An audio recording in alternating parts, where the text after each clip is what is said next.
নিতাই গৌরাঙ্গ জয় নিতাই গৌরাঙ্গ। যেহেতু তোমার অকাল মৃত্যু হয়েছে, তাই তোমার আয়ু এখনো অবশিষ্ট আছে, অতএব তুমি তোমার দেহে প্রবেশ করে বন্ধু বান্ধব ও আত্মীয় স্বজন পরিবৃত হয়ে অবশিষ্ট আয়ুষ্কাল ভোগ করো। তোমার পিতৃ প্রদত্ত রাজ সিংহাসন এবং সমস্ত ঐশ্বর্য গ্রহণ করো। বলছেন তুমি আর কিছুদিন বেঁচে থাকো, আর কিছুক্ষণ তুমি বেঁচে থাকো, আর দেখবো বেঁচে যাবে, কিন্তু সে বেঁচে যাবে। আপনি মনে করবেন এটা সম্ভব হয় নাকি? হতে পারে। শ্রী চৈতন্য মহাপ্রভু শ্রীবাস অঙ্গনে যখন কীর্তন করছিলেন, শ্রীবাস ঠাকুরের পুত্র মারা যান। চৈতন্য চরিতামৃতে যে কাহিনী শোনা যায়। আর তখন মহিলারা এই পুত্র বিয়েকে কান্না শুরু করেছেন। শ্রীবাস ঠাকুর কান্নার শব্দ শুনে ভিতরে গিয়ে জিজ্ঞাসা কি হয়েছে, কান্নার কারণটা কি? বলছে ছেলে মারা গেছে। শ্রীবাস ঠাকুর বললেন, সে কি বাড়িতে স্বয়ং লক্ষ্মীপতি ভগবান নারায়ণ চৈতন্য রূপে আমাদের বাড়িতে নৃত্য করছেন, হরিনাম সংকীর্তন করছেন, তো আমাদের তো কোনো অমঙ্গল হতে পারে না। তো তোমরা চুপ করো, যা হয়েছে হয়েছে, চুপ করো। সেটাকে চুপ করে থাকার পরিস্থিতি বলেন? মহিলারা কান্না কান্না কান্না কান্নাই করছে। তখন শ্রীবাস ঠাকুর খুব কড়া করে বললেন, তোমরা যদি কান্না না বন্ধ করো, আমাদের প্রভুর কীর্তনে বাধা হবে, সেটা আমি সহ্য করতে পারবো না। প্রভুর অসন্তোষজনক কার্য আমি কিছু করতে পারবো না। আমরা তো সেটাই শিখছি, ভগবান কৃষ্ণের সন্তুষ্টি বিধানের জন্য সব কিছু করো। গীতায় ভগবান বলছেন, যজ্ঞার্থাৎ কর্মণহনত্র লোকয়ম কর্মণ, যাতে ভগবানের সন্তুষ্টি হয়, গুরু বৈষ্ণবের সন্তুষ্টি হয়, সেই উদ্দেশ্যে আমাদের কাজ করতে হবে।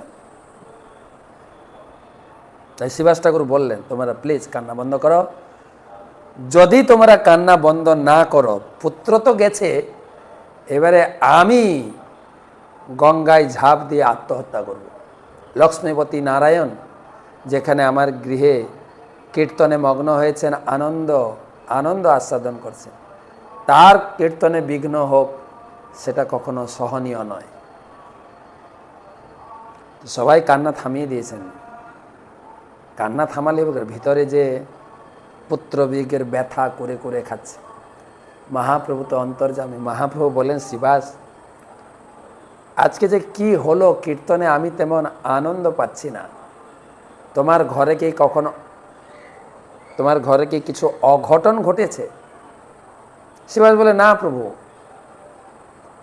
যার নাম স্মরণ করলে জীবের মঙ্গল হয়, সেই মঙ্গলপতি ভগবান আপনি আমার গৃহে রয়েছেন, আপনার চরণ দুখানা আমার গৃহে রয়েছে, সেখানে কোনো অমঙ্গলের প্রশ্ন আসেনি। তো মহাপ্রভু একটু জোর করে ভিতরে চলে গেলেন, দেখলেন পুত্র মারা গেছে, পুত্রকে ঘিরে মহিলারা কান্না করছে। মহাপ্রভু বলেন, শ্রীবাস, তোমার পুত্র মারা গেছে, তাও তুমি আমাকে জানাওনি। শ্রীবাস বলেন, প্রভু, পুত্রের কি কথা, আপনার সন্তুষ্টি বেদনা, আপনি স্বয়ং হরিনাম সংকীর্তনে যে আনন্দে মত্ত হয়েছেন, তার বিঘ্ন হেতু আমি কোনো কিছু সহ্য করতে পারি না। শতপুত্র মারা যাক, আপনার কীর্তনে যেন বিঘ্ন না হয়। মহাপ্রভু বললেন, আমার প্রতি যে তোমার এত নিষ্ঠা, আমি তোমার কাছে বিক্রি হয়ে গেলাম। তুমি আমার খুব প্রিয়। তুমি শুধু না, তোমার বাড়ির সকলে, এমনকি তোমার বাড়ির কুকুর বিড়ালও আমার খুব প্রিয়। তুমি আমাকে কিনে নিয়েছো ভক্তি। তো মহাপ্রভু শিশুর বুকে হাত দিয়ে বলছেন, শিশু, তুমি কেন পিতা মাতাকে ছেড়ে চলে যাচ্ছ? শিশুর সঙ্গে সঙ্গে বেঁচে উঠে বসলেন। মহাপ্রভুকে প্রণাম করলেন যে প্রভু, কে কার মাতা পিতা, কে কার মাতা, কে কার পিতা। জন্মে জন্মে অনেক মাতা পিতা পেয়েছি, কিন্তু আমার সৌভাগ্য এই বাড়িতে জন্মগ্রহণ করে আপনার চরণ দর্শন, আপনার মুখে হরিনাম সংকীর্তন করে আমি আমার জীবনকে সার্থক করতে পেরেছি। বলতে বলতে আবার মৃত্যুর কোলে ঢলে পড়লেন। তো এখানেও দেখব নারদমণি সেই শিশুকে ফিরিয়ে আনবেন, আবার তত্ত্ব কথা বলিয়ে তাকে আবার বিদায় দেবেন। তো শিবাসের পুত্রের, মৃত পুত্রের মুখে তত্ত্ব কথা শুনে সেখানে সমবেত ভক্তমণ্ডলী তারা যে এই সংসারে অনিত্যতা ক্ষণস্থায়ী উপলব্ধি করেছিল। তো নারদমণি সে শিশুর বুকে হাত দিয়ে বলছেন, বৎস, মাতা পিতা আত্মীয় স্বজনকে দুঃখ দিয়ে তুমি চলে যাচ্ছ কেন? তোমার আয়ু এখনও আছে, তুমি ফিরে আসো, পিতামাতার সঙ্গে তুমি বাৎসল্য রস আস্বাদন করো এবং পিতার অফুরন্ত রাজ্য তুমি ভোগ করো। শ্রীজীব উবাচ কস্মিন জন্মনি অমিম্যহ্যম পিতর মাতর ভবন কর্ম বিভ্রাম্যমাণস্য দেবতীর্যম নিযোনিষু। জীব উবাচ কস্মিন জন্মন্নমি মহ্যম পিতর মাতর ভবন কর্ম বিভ্রাম্যমাণস্য দেবতীর্যম নিযোনিষু। নারদমণির যোগ বলে জীবাত্মা কিছুকালের জন্য তার মৃত শরীরে পুনঃ প্রবেশ করে নারদমণির অনুরোধের উত্তর দিয়েছিলেন, আমি আমার কর্মফলের ফলে এক দেহ থেকে আরেক দেহে দেহান্তরিত হচ্ছি, কখনো দেবজনিতে, কখনো নিম্নস্তরের পশুজনিতে, কখনো বিকলতারূপে এবং কখনো মনুষ্যজনিতে ভ্রমণ করছি। অতএব কোন জন্মে এরা আমার মাতা পিতা ছিলেন? প্রকৃতপক্ষে কেউই আমার মাতা পিতা নয়। আমি কিভাবে এই দুই ব্যক্তিকে আমি মাতা পিতা রূপে গ্রহণ করতে পারি? নারদমণির প্রশ্নের উত্তর দিচ্ছেন যে তুমি তোমার মাতা পিতা আত্মীয় স্বজনকে দুঃখ দিয়ে চলে যাচ্ছ কেন? তখন সেই শিশু বলছেন, কোন জন্মের মাতা পিতা? তার মানে অনেক জন্ম আমরা মাতা পিতা পেয়েছি। এখানে বলছেন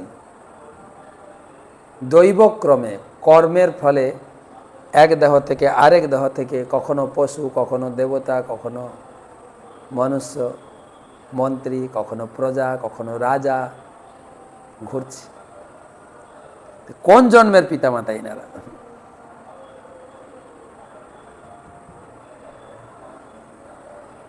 এই জগতে আসতে গেলে একটু পিতামাতার প্রয়োজন, সে পশু পাখি হোক, মানুষ হোক, জলজন্তু হোক, মাতা পিতা লাগে।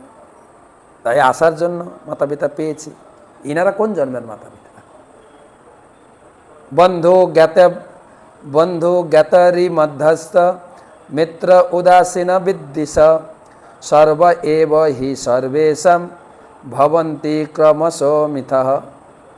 বন্ধু জ্ঞাতরি মধ্যস্থ মিত্র উদাসীন বিদ্বিষ সর্ব এব হি সর্বেশাম ভবন্তি ক্রমশো মিথ। সমস্ত জীবদের নিয়ে নদীর মতো প্রবাহমান এই জড়জগতে সকলেই কালের প্রভাবে পরস্পরের বন্ধু, আত্মীয়, শত্রু, নিরপেক্ষ, মিত্র, উদাসীন, বিদ্বেষী আদি বহু সম্পর্কে সম্পর্কিত হয়। এই সমস্ত সম্পর্ক সত্ত্বেও কেউই প্রকৃতপক্ষে কারো সঙ্গে নিত্য সম্পর্কে সম্পর্কিত নয়।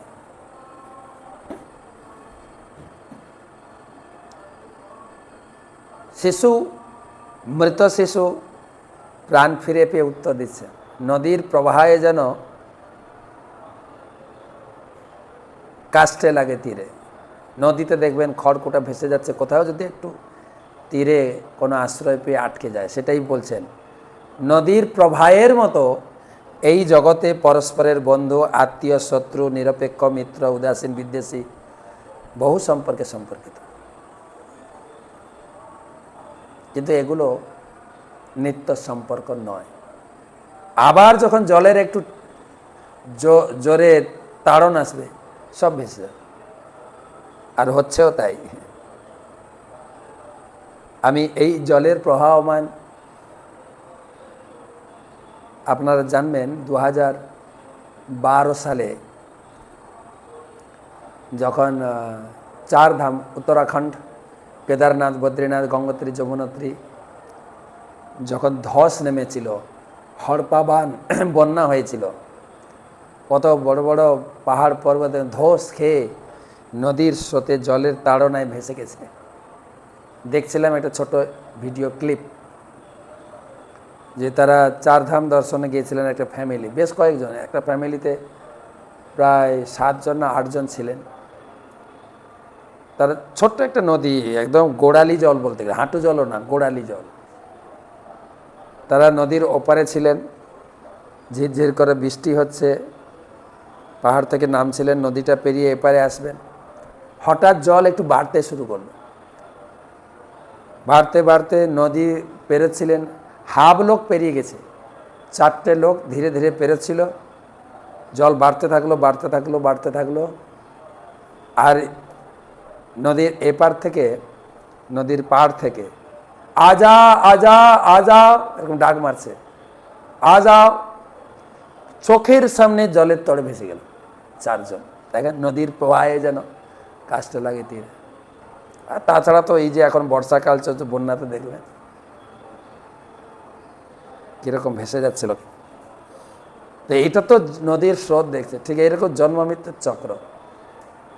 সত্যযুগে তবু আয়ুষ্কাল বড় ছিল, একটু জড় জগতে একটু আনন্দ ফুর্তি করা যেত। এখন তো মাত্র 60-70 বছর, জন্মগ্রহণ করে পায়ে দাঁড়াতে দাঁড়াতে 3 বছর লেগে যায়, আর ইনকামের পায়ে দাঁড়াতে 25-30 বছর লেগে যায়। তার বেশ শখ করে বিয়ে। বাঙালির বিয়ে করার পর একটা বাড়ি লাগবে, বাড়ি প্রায় তৈরি, টাকা জোগাড় করতে চাকরি খতম, রিটায়ার্ড। তখন তো দেখা গেলো ছেলে মেয়ে ঠিকভাবে প্রতিষ্ঠিত হয়নি, মেয়ের বিয়ে হয়নি, ছেলে চাকরি পায়নি, সেই অবস্থা ছাড়তে হয়। আর এই চিন্তা করতে করতে ব্যাস এই জগৎ থেকে বিদায়। কি যে সংসারের ভোগ, মানে জীবনটা যে ক্ষণস্থায়ী উপলব্ধি করা যায়। তারপরে এই শাস্ত্র অধ্যয়ন আর যেভাবে মিডিয়া মেসেজ, লোক কীভাবে মরছে, তাতেই মোটামুটি একটা উপলব্ধি হয়ে গেছে জীবনটা ক্ষণস্থায়ী, খুব ক্ষণস্থায়ী। তাই প্রভুপাদ এই জড় জগতে আমাদের অভিজ্ঞতার মাধ্যমে দেখতে পাই, আজ যে বন্ধু কাল সে শত্রুতে পরিণত। শত্রু অথবা মিত্র অথবা আপন পর, এই সম্পর্কগুলি ক্ষণস্থায়ী। গত অধ্যায়ের, মানে আগের অধ্যায়ের লিঙ্ক করে আমি বলছিলাম যে এই ছেলে মেয়ে জন্মগ্রহণ করে কত আদর যত্নে ভালোবাসায় বড় হচ্ছে, আর যখনও আরেকটা ছেলে মেয়ের পাল্লায় পড়ছে, সঙ্গে সঙ্গেই বাবা মার সঙ্গে, আত্মীয় স্বজনের সঙ্গে সম্পর্ক ছিন্ন করছে, মুহূর্তের মধ্যে সম্পর্ক ছিন্ন। কিরকম পরিস্থিতি!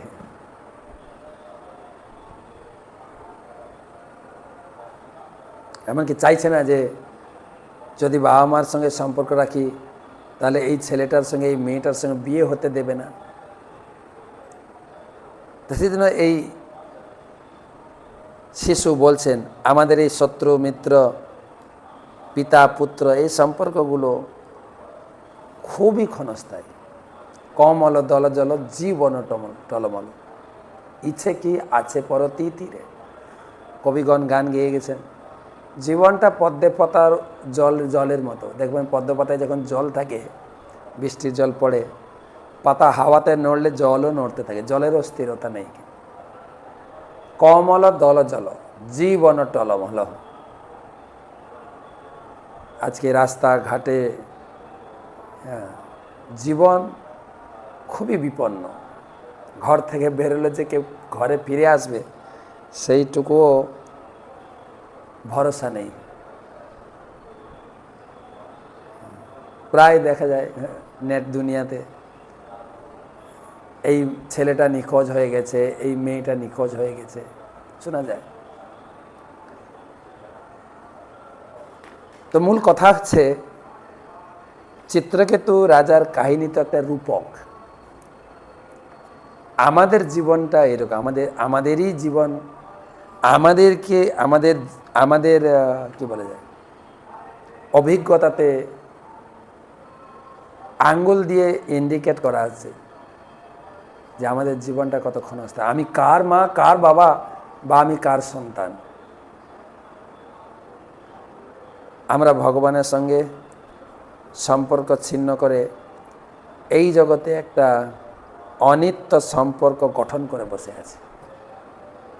ক্ষণস্থায়ী দেখেন, একটা ছেলে মেয়ের বিয়ে হলে ধর 30 বছরে বিয়ে হয়, 25-30 বছর, দুই বাড়ির সম্পর্ক তৈরি হলো, আর কত জোর 30, তারপরে তো আমিও মারা যাব, মানে ছেলে মেয়ের মা বাবা মারা যেতে শুরু করবো, 30 বছরের সম্পর্ক। তার জন্য কত হানাহানি, কাটাকাটি, আন্দোলন করে নেব, দেখে নেব, কত কিছু বলছি। অতএব নিত্যতত্ত্ব করুণ সন্ধান। এই সমাজ, তার পরিবারে থাকতে তো হবেই, পরিবারে অবশ্যই থাকবে, কিন্তু এইভাবে থাকলে ভালো যে এই ছেলে মেয়ে বড় হলে এরা আমাকেও ত্যাগ করবে, আর ওরা আমাকে ত্যাগ করবে, আমিও ওদের ত্যাগ করে আমাকে চিতায় উঠে শ্মশানে যেতে হবে, শ্মশানে গিয়ে চিতায় উঠতে হবে, কিছু করার নেই। ঈশোপনিষদে বলা আছে ঈশাবাস্য ইদম সর্বম যৎকিঞ্চিৎ জগতাং। এই জগতে যতটুকু সম্পর্ক রাখা দরকার ততটুকুই রাখো। মূল সম্পর্ক তো ভগবান, সম্পর্ক ভগবানের সঙ্গে গড়ে তুলতে হবে, তাহলে জীবনটা আনন্দময় হবে। ওং পূর্ণমদ পূর্ণমিদং পূর্ণাৎ পূর্ণমুদচ্যতে পূর্ণস্য পূর্ণমাদায় পূর্ণমেবা অবশিষ্যতে। বেদে ঈশোপনিষদের আবাহন মন্ত্রে বলা হচ্ছে ভগবান পূর্ণ, তিনি এই জগৎটা যে সৃষ্টি করেছেন জগৎটাও পূর্ণ, আমরা ভগবান থেকে সৃষ্টি হয়েছি, আমরাও পূর্ণ। তিনি এত কিছু পূর্ণতা সৃষ্টি করেও তিনি পূর্ণরূপে রয়েছে, তো আমাদের জীবনের অপূর্ণতা কেন? সবসময় একটা অপূর্ণতা অনুভব করি। আমি ছেলে, যদি একটু বিয়ে করতাম মনে পূর্ণ হবে, বা মেয়ে একটু ছেলে, বা আমাদের স্বামী স্ত্রী একটা বাচ্চা হলে পূর্ণতা হবে, সবাই এরকম পূর্ণতা আশা করছে। কিন্তু বেদে বলা হয়েছে পূর্ণতার জন্য লাগবে পূর্ণের সঙ্গে নিজেকে যুক্ত হতে হবে।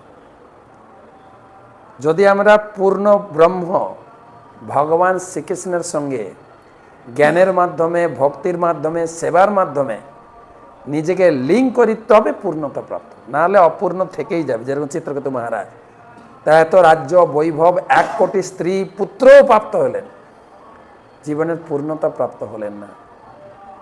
তাই ভাগবতমের এই শিক্ষা থেকে আমরা এইটা অনুভব করতে পারি, পূর্ণতা প্রাপ্তির একটাই মার্গ হচ্ছে যে যেখানে থাকি সেই অবস্থান থেকে ভগবানের সঙ্গে নিজেকে যুক্ত করি। যেরকম লাইট জ্বলছে, ফ্যান চলছে, এর কানেকশান কিন্তু পাওয়ার হাউসের সঙ্গে যুক্ত। ঠিক আমরাও পাওয়ার হাউসের সঙ্গে যুক্ত হলে তবে পাওয়ার পাব। পাওয়ার হাউস হচ্ছেন সমস্ত শক্তির উৎস ভগবান। যখন প্রহ্লাদ মহারাজ, তিনি তার বাবা তাকে বলছেন, প্রহ্লাদ তোর মৃত্যুর জন্য আমি এত কিছু যোজনা করছি, তুই মরছিস না কেন, কোথা থেকে শক্তি পাচ্ছিস? প্রহ্লাদ মহারাজ উত্তর দিয়েছেন, পিতাশ্রী আপনি যেখান থেকে শক্তি পান আমিও, শক্তি তো এক জায়গা থেকেই আসে, কিন্তু আপনি শক্তির অপব্যবহার করছেন, আমি শক্তির ব্যবহার করছি ভগবানের সেবায়, নারায়ণের সেবায়, বিষ্ণুর সেবায়। তো সেই জন্য যদি আমরা পূর্ণ আনন্দময়, পূর্ণ ব্রহ্ম, নমামি ঈশ্বরম সচ্চিত আনন্দরূপ, আনন্দরূপ আনন্দময় ব্রহ্ম ভগবানের সঙ্গে নিজেকে যুক্ত করলে তবে জীবনটা পরিপূর্ণ হবে, জীবনটা আনন্দময় হবে। শুভরাত্রি।